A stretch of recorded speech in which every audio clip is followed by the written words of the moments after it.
As the 2024 election cycle heats up, the Democratic Party finds itself grappling with significant internal strife and a troubling decline in public favorability. Recent polling data suggests that the party's approval ratings have sunk to historic lows, creating a sense of urgency among party leaders who must confront both external challenges and internal divisions before taking on former President Donald Trump. Ken Martin, the recently appointed chair of the Democratic National Committee (DNC), recently reached out to party members for their thoughts on its future. His approach, while optimistic, seems misplaced given the current turmoil. Just 6 weeks into his role, Martin seeks feedback on priorities including enhancing communication strategies and increasing national organizing efforts. However, many within the party likely wish for a more aggressive stance against Trump and the Republicans, especially in light of recent political missteps that have left Democrats feeling vulnerable. The dissatisfaction among Democrats has been palpable. Senator Chuck Schumer, the party's minority leader in the Senate, has become a focal point for criticism after his controversial decision to support a government funding bill that many felt capitulated to Republican demands. His flip-flop on the vote led to widespread outrage, prompting protests and even forcing him to postpone a scheduled book tour due to security concerns. This situation exemplifies the broader identity crisis facing the Democratic Party, which is struggling to unify its members around a coherent strategy in opposition to Trump and his agenda. Polling from CNN and NBC has further illuminated the Democrats' plight, revealing that only 27% of registered voters view the party favorably, the lowest rating recorded since the early 1990s. Among self-identified Democrats, only 59% express a positive view of their own party, an alarming statistic that underscores the urgency for reform. In contrast, Trump enjoys a significant, albeit divided, support base, with 47% of Americans approving of his presidency, representing his highest approval rating to date. The Democratic Party's internal disputes have deepened, with figures like Senator Bernie Sanders and Congresswoman Alexandria Ocasio-Cortez rallying progressives, while others, including potential 2028 presidential candidates, gravitate towards centrist positions to avoid the pitfalls faced by previous candidates. Governor Gavin Newsom of California has notably sought to moderate his stances on contentious cultural issues, a strategic pivot aimed at broadening appeal among undecided voters. As Democrats plan town halls in Republican-held competitive districts, they risk exacerbating feelings of contempt among constituents who are frustrated with both parties. Many voters are disillusioned by a lack of effective opposition to Trump's policies, and the party's attempts to engage these voters may fall flat if they do not present a unified front. The urgency for Democrats to resolve their internal conflicts is underscored by their dwindling approval ratings and the rising popularity of Trump. The party faces a pivotal moment. Unless it can coalesce around a clear and compelling vision that resonates with voters, it risks failing to mount a serious challenge against not only Trump but also the Republican Party as a whole. In conclusion, the Democratic Party stands at a crossroads. With the midterm elections approaching and Trump's influence still looming large, the need for introspection and strategic realignment has never been more pressing. As the party navigates these turbulent waters, its ability to unify and present a coherent alternative will determine its electoral fate in the years to come. Future developments will likely hinge on how well the party can reconcile its differences and galvanize its base to respond effectively to the challenges ahead. As the political landscape in the United States continues to shift under the influence of an emboldened Republican Party led by President Donald Trump, the Democratic Party finds itself at a crossroads. Recent internal rifts have surfaced publicly, particularly following Senate Minority Leader Chuck Schumer's endorsement of a Republican spending bill aimed at averting a government shutdown. This incident has exacerbated ongoing tensions within the party as leaders grapple with the implications of their losses in the 2024 election cycle and strategize on how to counter Trump's administration. In the wake of a disappointing electoral performance, Democrats are urgently engaging in self-reflection and debate about their identity and strategy. Representative Maxwell Frost, the youngest member of Congress at age 28, illuminated this internal struggle, stating, "We're in a place internally where we're having these family discussions and figuring out what the path forward is." These discussions are crucial as Democrats face critical data from November's election that revealed Trump had gained significant support among key demographics, including low-income voters and communities of color traditionally seen as Democratic strongholds. Polling data further underscores the challenges Democrats are grappling with. A recent CNN survey found that only 30% of U.S. adults view the Democratic Party favorably compared to 54% who hold an unfavorable view. Alarmingly, dissatisfaction is also evident among party loyalists. About 60% of Democrats now prefer a strategy focused on obstructing the Republican agenda rather than collaborating with them. A notable shift from the consensus at the start of Trump's first term in 2017, when most Democrats favored bipartisanship. Representative Seth Moulton from Massachusetts articulated the need for a transformative shift within the party, asserting the Democratic brand absolutely needs to change. "We will not win with the status quo."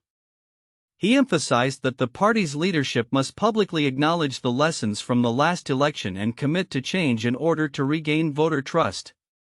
Despite the broad consensus on the need for change, Democrats remain divided on the best approach to confront Trump and the Republican majorities in Congress. Representative Brad Schneider, chair of the New Democrat Coalition, advocates for a pragmatic focus on regaining a majority in the 2026 elections, prioritizing effective policies over viral moments or fleeting victories. He emphasized, "If what we're doing isn't putting us on the path to win the election next year, we haven't gotten to where we need to be."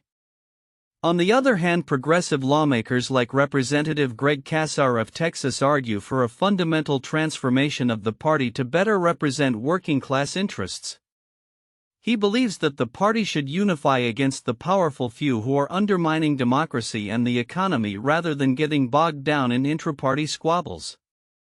"We should stop looking at this so much as a left-right fight within our caucus and think of it more as a bottom-up fight," he stated. As Democrats prepare for the upcoming electoral cycle, they are not waiting to mobilize their base. Recognizing the urgency of the current political climate, the Democratic National Committee has launched a People's Town Hall series aimed at connecting with voters in pivotal swing states and districts. This initiative follows a series of town halls led by prominent liberal figures, including Senator Bernie Sanders and Governor Tim Walz, designed to re-engage disenchanted constituents. In parallel, the Congressional Black Caucus is set to embark on a bus tour to engage with Black communities, highlighting the need for accountability and responsiveness to their concerns. Furthermore, House Democrats plan to focus on kitchen table issues like cost of living and public safety, which proved effective in the last election cycle, according to Representative Susan DelBene. However, urgency remains a defining characteristic of the Democratic strategy moving forward. Progressive members such as Representative Ayanna Pressley stress the importance of taking a firm stand against what they describe as this unprecedented power grab by the Trump administration. She posits that the party's most compelling narrative will stem not only from what they oppose but also from what they aspire to achieve. As the Democratic Party navigates this tumultuous period, the path ahead is fraught with challenges and opportunities. The coming months will be crucial as they attempt to reconcile their internal divisions, re-establish their identity, and effectively engage with an electorate that is increasingly polarized. The outcome of these efforts will not only shape the party's future but also significantly impact the political landscape as the 2026 midterm elections draw near. In a political landscape increasingly defined by ambition and strategic maneuvering, former Florida Attorney General Ashley Moody is positioning herself for a potential run in the 2026 Senate race. Appointed to fill the seat left vacant by Marco Rubio's elevation to Secretary of State under Donald Trump, Moody has quickly garnered significant support from key figures in the state's legal community.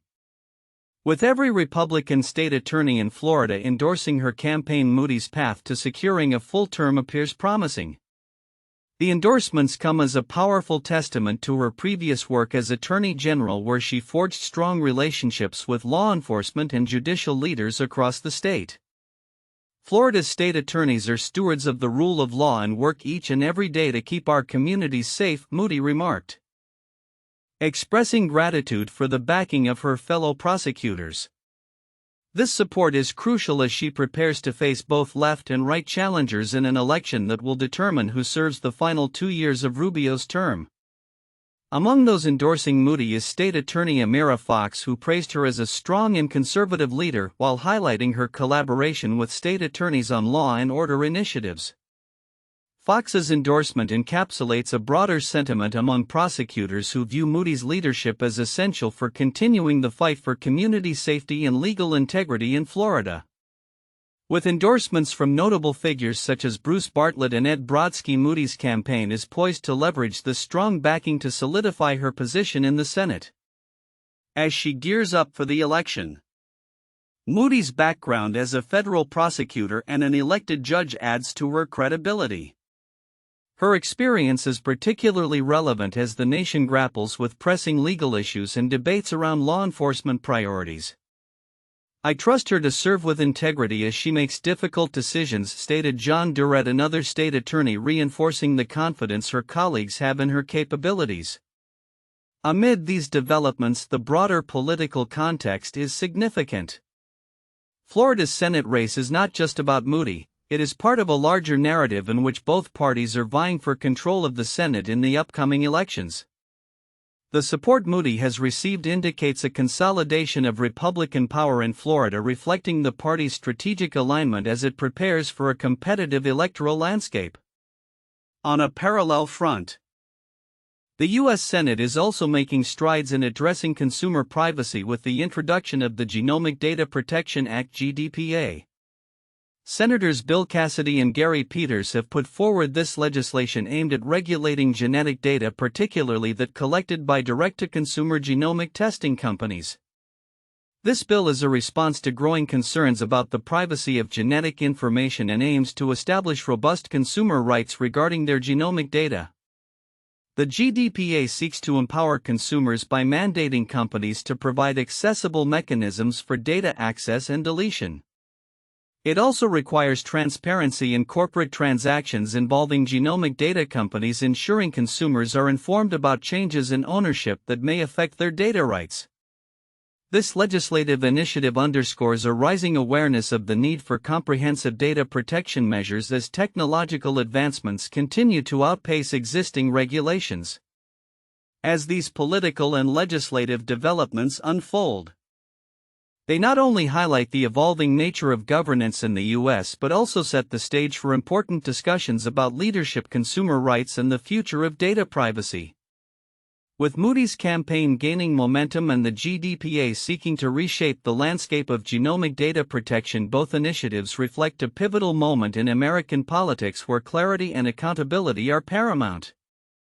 The outcomes of these efforts will likely resonate far beyond their immediate contexts, influencing public policy and political dynamics in the years to come. In the ever-evolving landscape of American politics, few issues command as much attention and concern as healthcare. Recent statements from U.S. Representative Jennifer McClellan underscore a growing urgency among lawmakers to protect Medicaid from potential cuts amid broader budget discussions. Speaking at a recent event in Virginia, McClellan affirmed her commitment to ensuring that not on our watch will Medicaid cuts be implemented, reflecting a sentiment increasingly echoed among her peers as the 2025 to 2026 budget deliberations approach. As the political climate intensifies, McClellan's statement resonates with many who feared that proposed cuts could jeopardize access to essential healthcare services for millions of Americans. According to recent reports, Medicaid serves over 80 million beneficiaries, providing critical support to low-income families, children, and individuals with disabilities. With the GOP's focus on reducing government spending, the future of this vital program has come under scrutiny, prompting lawmakers like McClellan to voice their opposition loudly. The backdrop of these discussions is a turbulent political landscape where members of Congress, particularly those representing conservative districts, face increasing pressure from constituents concerned about the impacts of budget cuts. The need for transparency and clarity regarding government funding has never been more crucial. As Representative McClellan noted, the stakes are high and the implications of any changes to Medicaid could be profound. Compounding the tension, recent statements from Republican lawmakers indicate a growing unease regarding the pace at which budgetary reforms are being proposed. Representative Rick McCormick from Georgia expressed concerns that the Congress might be moving a little bit too fast in their approach to budget cuts, highlighting a disconnect between legislative intentions and public sentiment. Wisconsin Representative Scott Fitzgerald echoed the sentiment, stating, "We don't know what they're looking at and we don't know what the numbers are." Such admissions suggest a significant gap in communication within Congress, one that could hinder effective governance and responsiveness to the electorate. The broader implications of these discussions extend beyond Medicaid, touching on the very structure of governance in the United States. As noted by political commentator Lee Hamilton, the constitutional role of Congress is to oversee government functions and ensure that taxpayer money is spent wisely.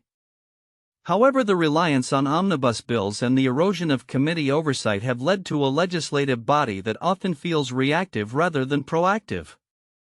The recent focus on budget cuts and potential agency dismantlings raises fundamental questions about the balance of power and the responsibilities lawmakers hold in representing their constituents' interests. Looking ahead, the dialogue surrounding Medicaid and broader budgetary concerns is poised to shape the legislative agenda in the coming months. As lawmakers grapple with the complexities of government spending, the voices of constituents like those represented by McClellan will be critical in guiding decisions that impact millions. The challenge remains for Congress to reclaim its role as the primary overseer of government operations while ensuring that essential services like Medicaid are not sacrificed in the name of austerity. As the 2025 to 2026 budget discussions unfold, all eyes will be on Washington to see how these dynamics play out and what they signal for the future of American healthcare policy. In a development that could redefine the relationship between the federal government and its agencies, the Supreme Court is set to hear arguments in a pivotal case, FCC v. Consumers Research, on March 26. The case challenges the constitutionality of the Universal Service Fund, a federal program designed to ensure equitable access to telecommunications services across the United States, particularly for underserved communities. The implications of this case are staggering, as it could significantly diminish the government's capacity to implement essential services and enforce regulations. The origins of the Universal Service Fund date back to 1996, when Congress recognized the need to bridge the digital divide, especially in rural areas where the costs of providing service can be prohibitively high. By taxing telecommunications providers, the fund redistributes resources to ensure that communities in less populated regions can access services at rates comparable to those in urban areas.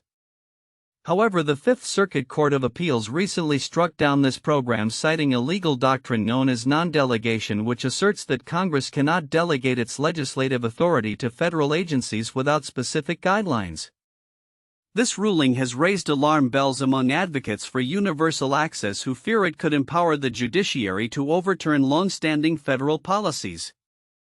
Ian Millhiser, a senior correspondent for Vox, highlights the precarious nature of this legal challenge, noting that if the Supreme Court were to endorse the Fifth Circuit's interpretation, it would mark one of the most significant judicial power grabs in American history. The stakes in consumers' research are high, he explains, emphasizing that such a ruling could strip the federal government of the ability to enact a wide range of regulations that have been in place for decades, from environmental protections to healthcare standards. The controversy surrounding the case is not merely legal, it also reflects broader political tensions. The Fifth Circuit's decision was authored by Judge Andy Oldham, a Trump appointee known for his conservative rulings.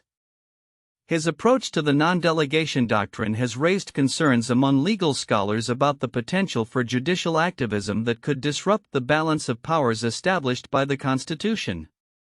Historically, the Supreme Court has exercised restraint with the non-delegation doctrine. invoking it only twice in 1935, an era marked by the expansive New Deal policies of President Franklin D. Roosevelt.